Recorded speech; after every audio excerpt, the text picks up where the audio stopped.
Ali Salman Saab, Prime Institute, Taxpayers Alliance Pakistan, and various members representing various segments of society, various industries. I see some colleagues here. I see, experts here. Ladies and gentlemen, ji, friends from the media, Assalamu alaikum ji. It's a privilege ji, to be here today. یہ سو معذرت جی میں دیکھ رہا ہوں کہ سامنے ایک blog سا پڑا ہوا ہے, so I'm just trying to navigate that. It's a privilege to be here today at this conference. اور میری علی سلمان صاحب سے بات ہوئی تھی جس ٹائم پر یہ انہوں نے ایونٹ آرگنائز کیا. کل شام ہماری بالخصوص تھوڑی سی تفصیل میں بات ہوئی. تو I think it's a very good initiative which brings together various industries, which brings together various experts at a timely point in the year جہاں پہ بجٹ اگلے سال آنے والا ہے. And so I would like to congratulate him firstly and his colleagues for organizing this event. دیکھیے جی, یقیناً اس بات میں کوئی شک نہیں ہے کہ جو ہمارے کمپلائنٹ ایگزسٹنگ ٹیکس پیئرز ہیں وہ ہمارے سروں کا تاج ہیں. And they are the backbone who are contributing to the national exchequer, which then is used obviously to run public finances, etc. And so to hear them and to hear their concerns and to hear their suggestions for improvements is something that is part and parcel of the process. میں 2-3 گزارشات بھی کروں گا آپ سے, مگر میں اس سے پہلے کرنے سے پہلے علی سلمان صاحب نے دیگر باتیں کی, بہت ساری باتیں کرنے کو, تو مگر میں کوشش کروں گا کہ جتنا مختصراً میں اس کو سمیٹ سکوں. I'll do that. پہلی تو بات یہ جی کہ بجٹ آپ نے اب دیکھا ہے کہ پہلی دفعہ پچھلے سال سے پارلیمنٹ کی دونوں اسٹینڈنگ کمیٹیز میں ڈسکس ہوتا ہے. This is a first, this didn't use to happen before, and both the national assembly standing committee on finance and the senate standing committee on finance discuss the bill and the same will happen this year. تو ایک parliamentary آپ کہہ لیں over site تو اس حوالے سے بڑھ گئی ہے. میں پچھلے سال بھی I came into this role that I'm currently in literally on the first day of the standing committees of the budget. But as a result, I went through that process. So it's literally we go through the finance bill twice in 2 standing committees. تو I think وہ کافی through process ہوتی ہے اور اس کے نتیجے میں بہت ساری چیزوں کی امپرومنٹس آتی ہیں. There are different elements to the budget. ایک تو آپ کا بالکل ایک ایلیمنٹ ہوتی ہے جہاں پہ there are proposals regarding the tax rates. But in addition to that, there are also anomalies, there are practices, جس طرح علی سلمان صاحب نے بھی بات کی, اور ہم نے یہ ساری چیزیں دیکھنی ہوتی ہیں کہ ریٹس کیا ہیں, کیا ہونے چاہیے. اچھا, اس کے اندر میں I have to give this qualifier representing the government کہ ہماری ایک فسکل اسپیس کی کنسٹرینٹ ہوتی ہے. تو all these efforts have been made in order to try and make sure کہ جو ایک تو ٹیکس پالیسی ہے to the extent of budget measures but also اور revenue measures, but in addition to that implementation کو streamline کیا جائے, because we also realize from my interaction with various businesses کہ that's sometimes half of the problems as far as grievances are concerned, the way implementation happens. تو اس کو improve کرنے کے لیے بالکل پرائم منسٹر صاحب کی ہدایت پر all efforts are being made. آپ نے اس میں دیکھا کہ پروڈکشن مانیٹرنگ کی ایک سیریس امپلیمنٹیشن ایفرٹ رہی ہے, اور کافی سیکٹرز کے اندر مین سیکٹرز جہاں پہ ٹیکس گیپس آئیڈینٹیفائی کیے گئے وہاں پہ پروڈکشن مانیٹرنگ کو امپلیمنٹ کیا جا رہا ہے, جس کے نتیجے کہیں ٹریک اینڈ ٹریس ہے, ڈیجیٹل پروڈکشن مانیٹرنگ ہے. پروڈکشن مانیٹرنگ سے مراد یہ ہے کہ آپ ان ویریس مینوفیکچرنگ فیسلٹیز یا فیکٹریز وہاں پہ cameras backed by AI are installed which then count کہ مثال کے طور پہ اگر سیمنٹ کی فیکٹری ہے تو سیمنٹ کی کتنی بوریاں ہیں. میرا خیال ہے جی کہ اور یہ اس کی امپلیمنٹیشن ہوئی ہے, اور اس کے نتیجے میں ہی پروڈکشن مانیٹرنگ اور اس طرح کے دیگر انٹرونشنس کے نتیجے میں ہی جس سے آپ ٹیکس نیٹ ڈیپننگ یا براڈننگ کہتے ہیں وہ یقینی بھی بنائی گئی, اور وہ اس طرح بنائی گئی کہ پچھلے جو موجودہ مالی سال ہے سے پچھلے مالی سال کے اندر تقریباً 700-800 ارب روپے کے قریب انفورسمنٹ کی مد میں صرف کلیکشن ہی ہوئی, جس کو IMF نے بھی تسلیم کیا, اور اسی کے نتیجے میں اس سال پہلی دفعہ تقریباً جسٹ انڈر 400 بلین روپیز کا ایک ٹارگٹ صرف انفورسمنٹ کی مد میں IMF ہمارے ساتھ بجٹ ڈسکشنز میں مانی based on the track record. So اس سال بھی اسی کی پش رہی ہے, اور آپ اس کی بھی آپ آگے اس کی ریزلٹس دیکھیں گے. مگر مقصد یہ ہے کہ جتنا ہم سسٹمز بیسڈ آپریشنس کی طرف جائیں، جتنا ہیومن انٹریکشن اور ہیومن ڈسکریشن کو کم کریں، اس کے اندر نہ صرف جو نان کمپلائنٹ ٹیکس پیئرز ہیں ان کو ان سے بھی ٹیکس پر وصول کیا جائے گا، اور وہ اس لیے ضروری ہے کیونکہ کمپلائنٹ اور نان کمپلائنٹ کے درمیان لیول پلینگ فیلڈ بنانا بہت اہم ہے۔ آئی تھنک کہ بات صرف اتنی نہیں ہے کہ نان کمپلائنٹ ٹیکس پیئر سرکار کو وہ فیئر ٹیکسز نہیں ادا کر رہا جو اس کو کرنے چاہیے، بات یہ بھی ہے کہ جتنی نان کمپلائنٹ سیکٹر فلرش کرتا ہے اتنا ہی کمپلائنٹ سیکٹر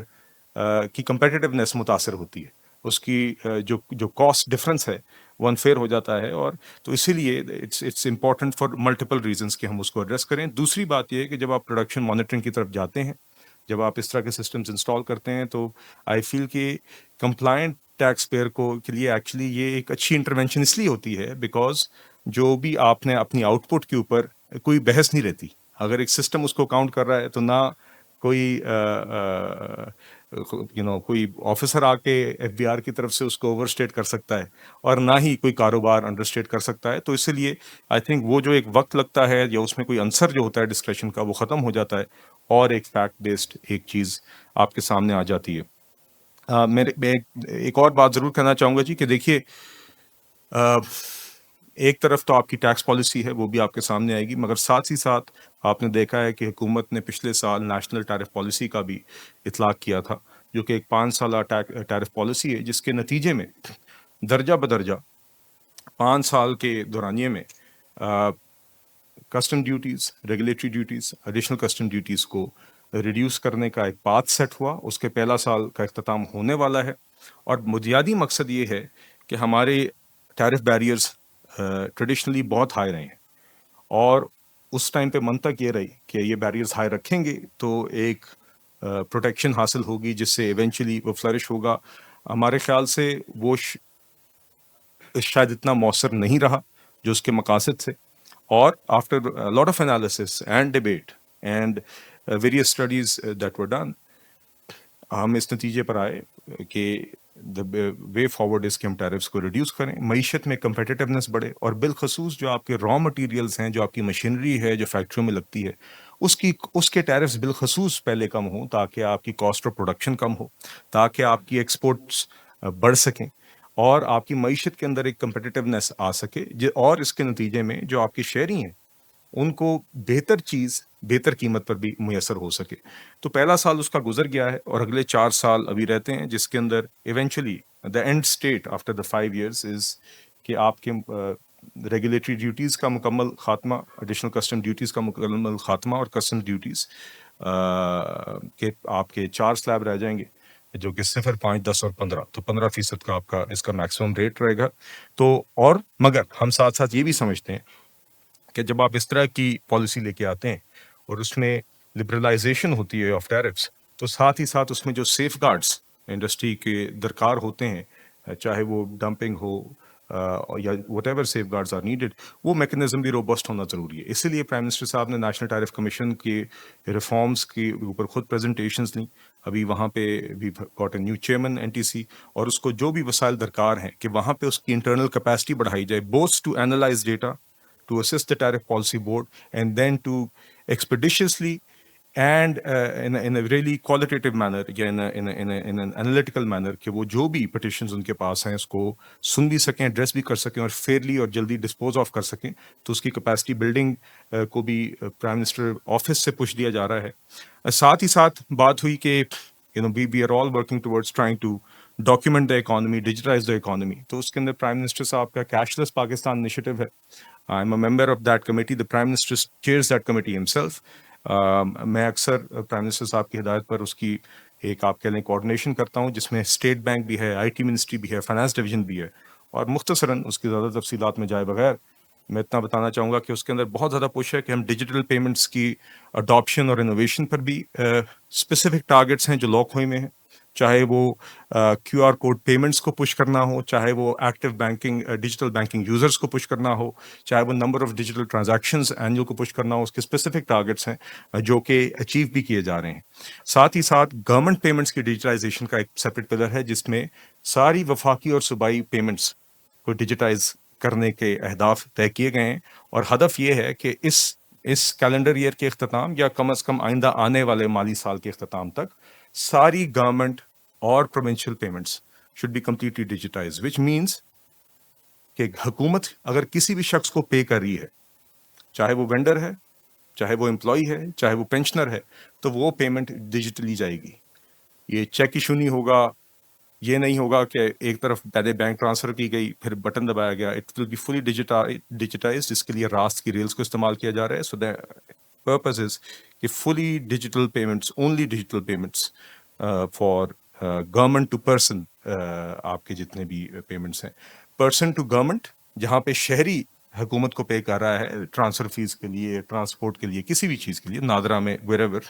ادھر کم از کم ہر شہری کے پاس ایک mode of digital payment available ہونا چاہیے. ساتھ ہی ساتھ وی آر ورکنگ، ہم نے ایگزیکٹو آرڈر سے پہلے حکومتوں کے ساتھ مل کے یہ کروایا کہ ہر دکاندار، ہر ریٹیلر کو at least one mode of digital payments offer کرنا چاہیے. اس کی اب امپلیمنٹیشن پہ کام جاری ہے. We are also working on a law جو اس کو پھر اسٹیٹ بینک کے لاس کے اندر لیجسلیٹ کرے، جس کے اندر پروونسز کے پاس کاگنیزنس ہو اس کو امپلیمنٹ کرنے کی، تاکہ eventually we reach a point جہاں پہ ہر دکاندار کے اوپر یہ لازم ہو کہ کیش کے علاوہ وہ کم از کم ایک ڈیجیٹل پیمنٹ کا موڈ آفر کرتا ہو. ساتھ ہی ساتھ ہم نے، حکومت نے اس موجودہ سال میں ایک سبسڈی بھی ایک میسر کی تھی for the promotion of QR codes and promotion by picking up some of the cost جو MDR charges ہوتے ہیں، جو کہ QR codes کے جب دکاندار کسی بینک سے یا کسی فائنینشیل انسٹیٹیوشن سے یا پیپل لائک جیز کیش، ایزی پیسہ، ان سے انسٹال کرواتا ہے تو اس کے جو چارجز ہیں اس کا کچھ حصہ پہ حکومت پک اپ کرتی ہے. تو these are some of the interventions. باقی جی دیکھیے، وسائل کی جو لمیٹیشن ہے وہ میرے خیال سے اس کمرے میں کافی لوگ ہیں جو اوور آل سچویشن کو بھی سمجھتے ہیں. There are many measures that we realize we want to try and do. There are many places where ideally we would like to see lower rates, مگر physical realities are also part and parcel. اور آپ نے دیکھا ہے کہ ہم نے یہی ڈسپلن رکھنا ہے کہ ہم نے اپنی میکرو اکنامک گینز جو پچھلے 2 سال میں گین کیے ہیں ان کو بھی برقرار رکھنا ہے، مگر آگے معیشت کو private sector lead, export led,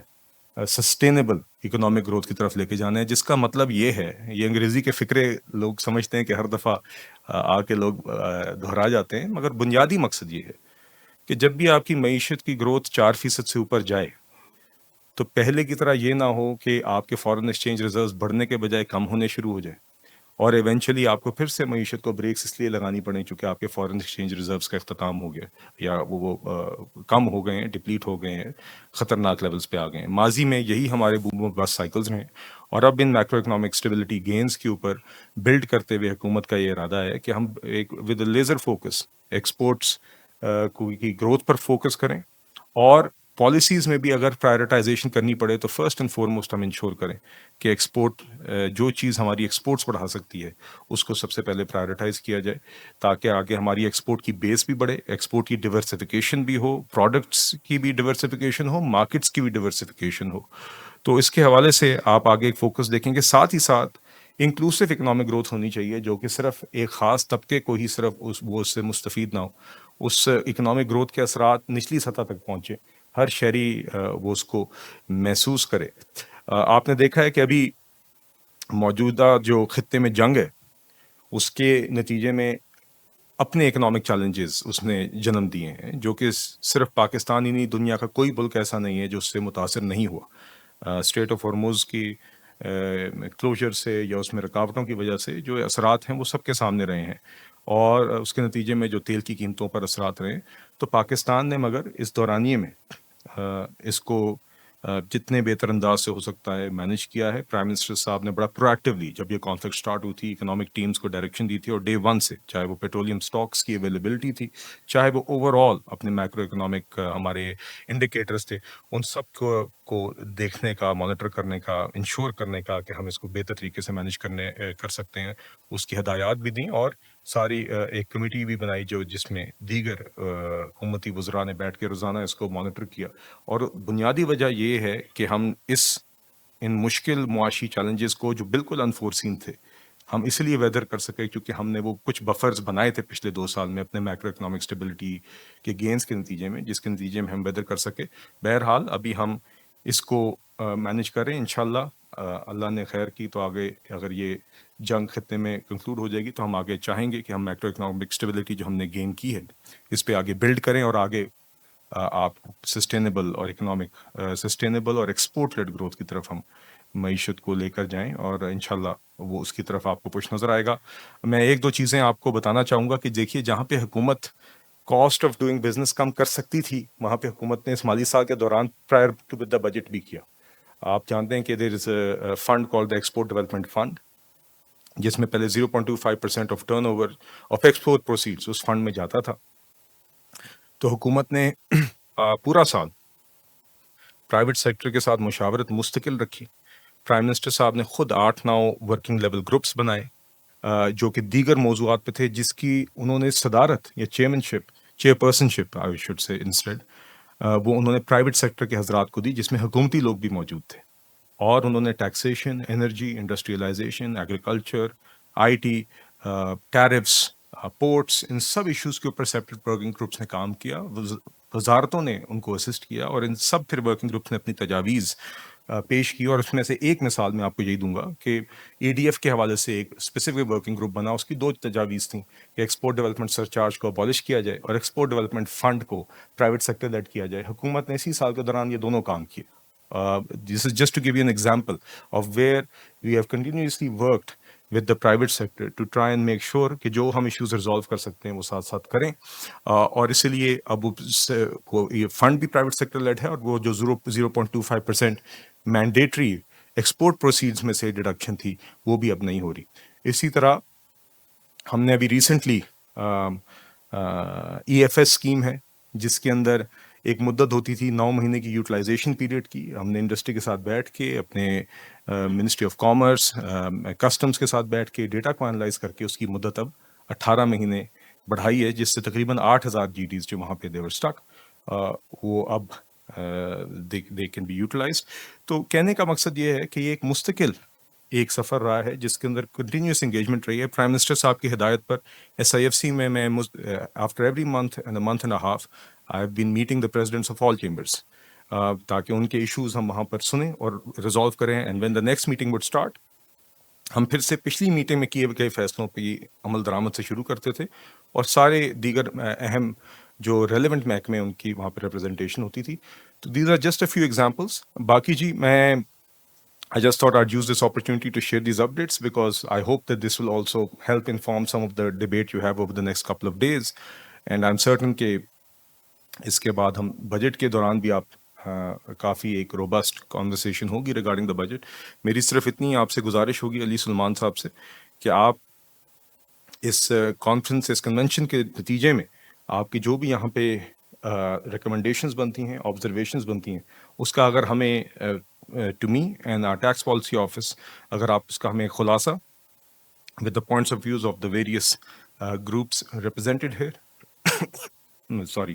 the recommendations that come through اگر آپ ہمیں ایک سسنکٹ فارم میں دے دیں گے تو I think it will be good for us to meet with the tax policy office تاکہ ہم اس کو بھی ایک دفعہ in the next few days digest کر لیں. ٹھیک ہے جی. تو ود دیٹ جی I like to thank all of you once again for patiently listening to me and I wish you all the best for the convention for the next 2 days. جی بہت شکریہ جی, بہت مہربانی.